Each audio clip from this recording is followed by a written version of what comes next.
Once upon a time, there were a group of candle makers that talked of a grave threat to their industry. They said, "We are suffering from the ruinous competition of a rival who apparently works under conditions so far superior to our own for the production of light that he is flooding the domestic market with it at an incredibly low price." End quote, to quote Frederick Bastiat. And who was that competitor? Why, the sun! The sun was firing beams right through the windows of homes in French villages across the countryside. And this was providing daytime competition to the candle makers, who therefore did not have as much in profit as they would otherwise have absent this competition. So their solution was to ban windows, keep the light out. That way, they could sell more candles throughout the day, for use throughout the day, with less competition coming in from the outside world. And that is exactly what we're getting from the large broadcasting and entertainment corporations, the oligopoly that dominated the voice of Canadians for far too long, until the windows opened and we got the internet. See, what the internet did is it opened up competition. This is ironic, because we hear today that the news media is in trouble. They're hemorrhaging jobs and opportunities. They say that the cultural sector is suffering. And what is the cause of this suffering? Well, the cost of marketing, production, and distribution has plummeted.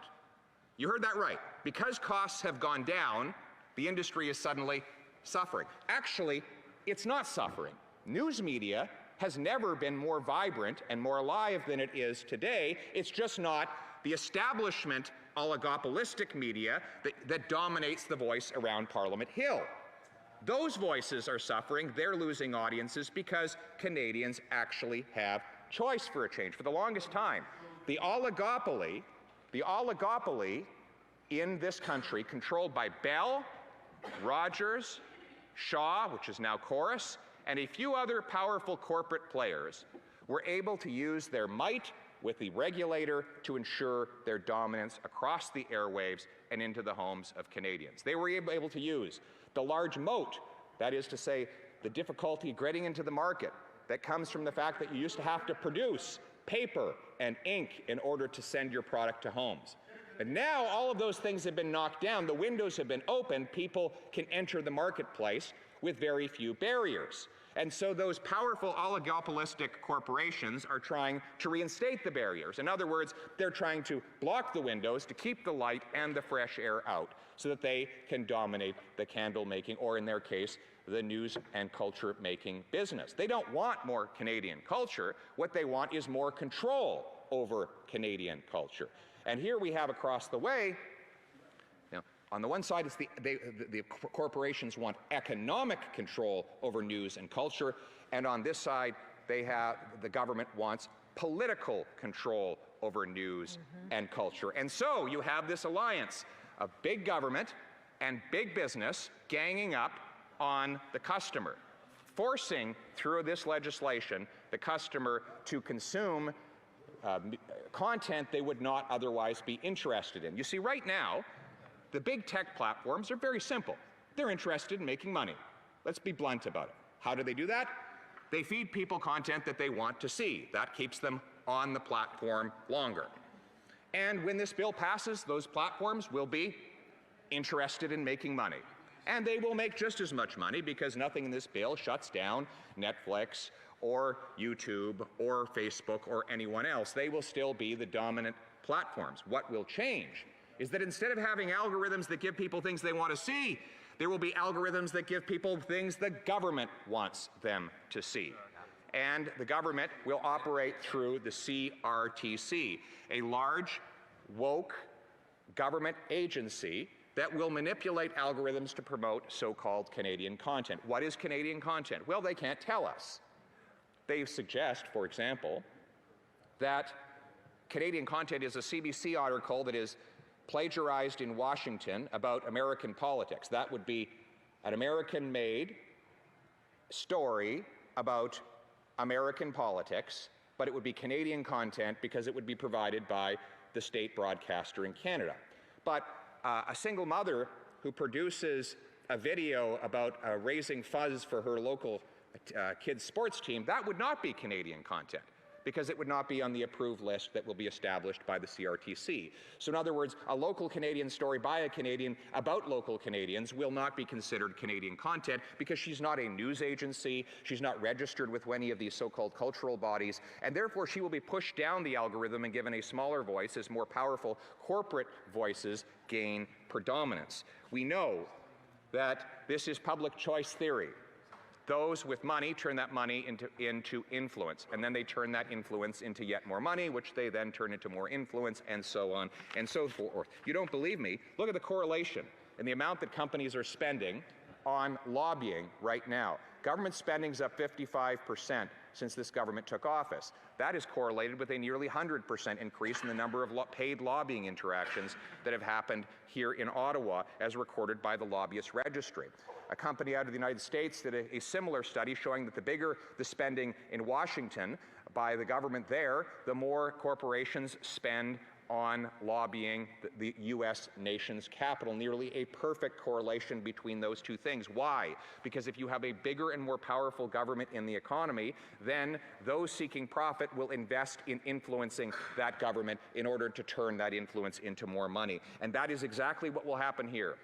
A small group of broadcasting corporations who will have all of the influence, as they have in the writing of this bill, will be in the CRTC office every day asking for that algorithm to be just tweaked a little bit more so that they can end up in the news feeds or the YouTube streams of Canadians more than their competitor. And it will be a race for political power rather than a race for cultural, better cultural products. In other words, instead of pleasing your audience, you will get ahead by pleasing politicians and bureaucrats. That is what happens. The privileged elite will have more and more control and a greater voice, and the people on the ground will have less and less control. And ironically, this will run against everything that the parties across the way claim to say they want. They claim they're for diversity. Diversity is our strength, says the Prime Minister. Yet, this bill, by giving a small oligopoly control over what Canadians see on the internet, will mean obviously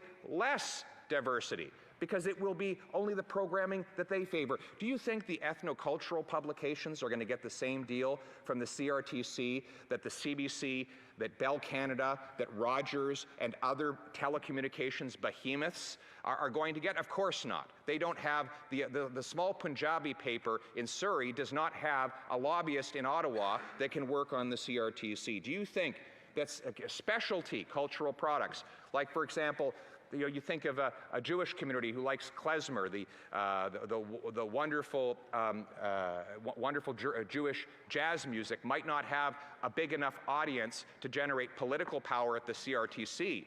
But under the current situation, at least through the tap of their thumb, they can get the music that they want. That music will not be considered Canadian enough by the corporations who will generate the algorithm with the CRTC, and therefore those more diverse and unique voices will be shut out and deprived of online oxygen. So there will be less diversity. They claim they want to take power away from big corporations, yet this bill does precisely the opposite, concentrating power in the hands of a small number of broadcasting and telecommunications behemoths, the ones who've been lobbying so hard for so long to get this bill passed. They claim, Mr. Speaker, that they want more artistic expression, and yet the artistic expression of people who are not part of the established cultural scene will be snuffed out altogether. Even great Canadian artists who have never been associated with conservatism have spoken up against this bill. Look at the words of Margaret Atwood,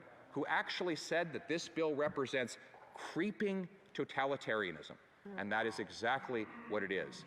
When the government decides what the people can see and say, then freedom of expression will not be long to live in this country.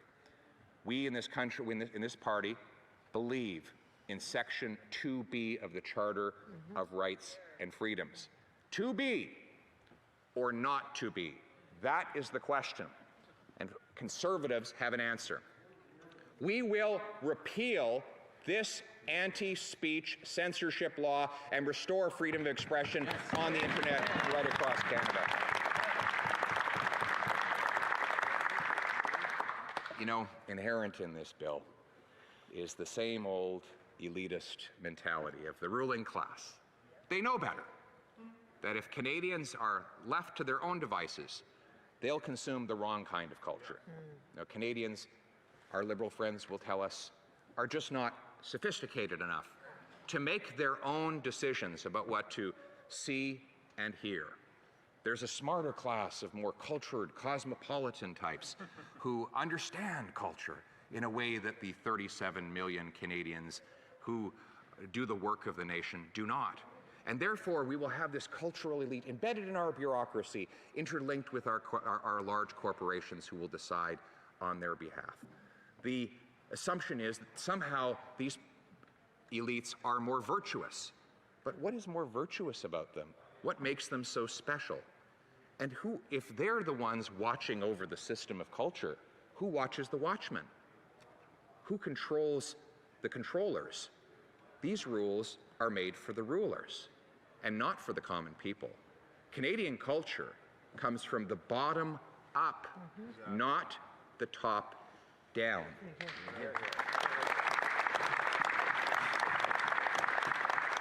And to the suggestion that Canadians are not sophisticated or cultured enough to decide for themselves, I say, what evidence is there that this group of politicians in this chamber, or that group of bureaucrats over at the CRTC, or that other group of lobbyists in the broadcasting corporations who will make the rules under this law are more sophisticated and culturally advanced, that they are smarter? What evidence for that is there?